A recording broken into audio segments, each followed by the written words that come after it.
Sziasztok, Járai Szeglete Orsi vagyok, lakberendező. Az elmúlt több mint 8 évben főleg magánlakások, illetve nyaralóknak a teljes körű tervezésével és kialakításával foglalkoztam.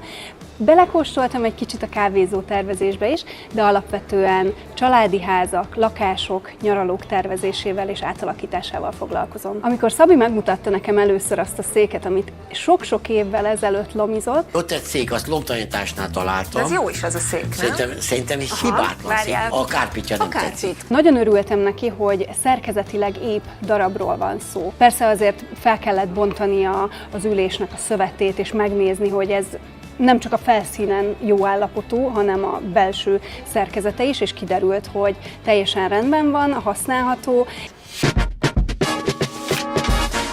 Jó, akkor vágjunk bele.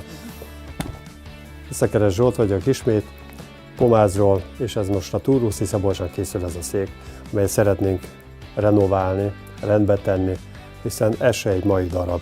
Szeretnénk a legszebbet kihozni belőle, hogy olyan helyre kerüljön, ami a helyét megilleti. Vágjunk bele, jó? Látjuk, hogy egy kicsit mozog a háttámla, tehát ezzel majd az asztalos részével is egy kicsit el kell mélyülni. Nézzük, én elkezdem bontani felülről elsőnek. Kivesszük ezeket a díszszegeket, észszerűen, óvatosan, hiszen nem szeretnénk se a kezünket megsérteni, se a falcot.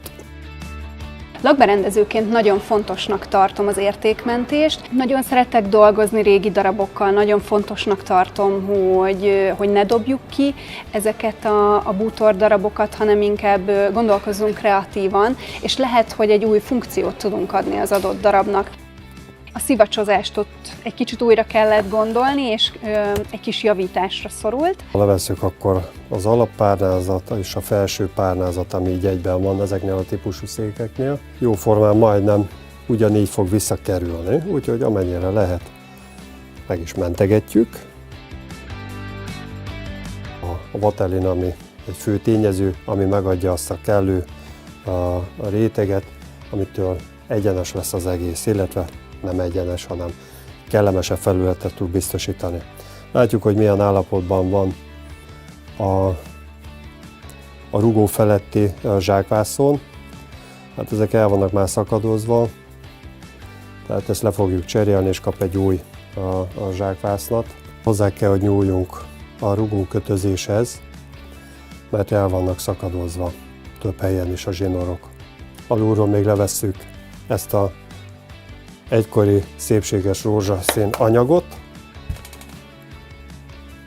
Megtiszteljük magát, ezt a bútort is, ezt a széket is, hogy ismét visszaadtuk neki az élet lehetőségét. Köszönöm szépen! Amikor személyesen megláttam, akkor nyugodtam meg igazán, hogy tényleg csodálatos, felújított darab készült, és nemhogy évekig, évtizedekig tudja még Szabi ezt használni. Annyira izgatott vagyok, hogy Szabinak vajon tetszeni fog-e a lomtalanításnál szerzett széke, amit renoválva hozok neki vissza. Itt a szék. Jaj, de szép lett! És figyelj, hát milyen csodálatosan passzol ebbe a hangulatba. A lelki szemeim előtt így jelent meg, ahogy meg is valósult. Lassan érkeznek.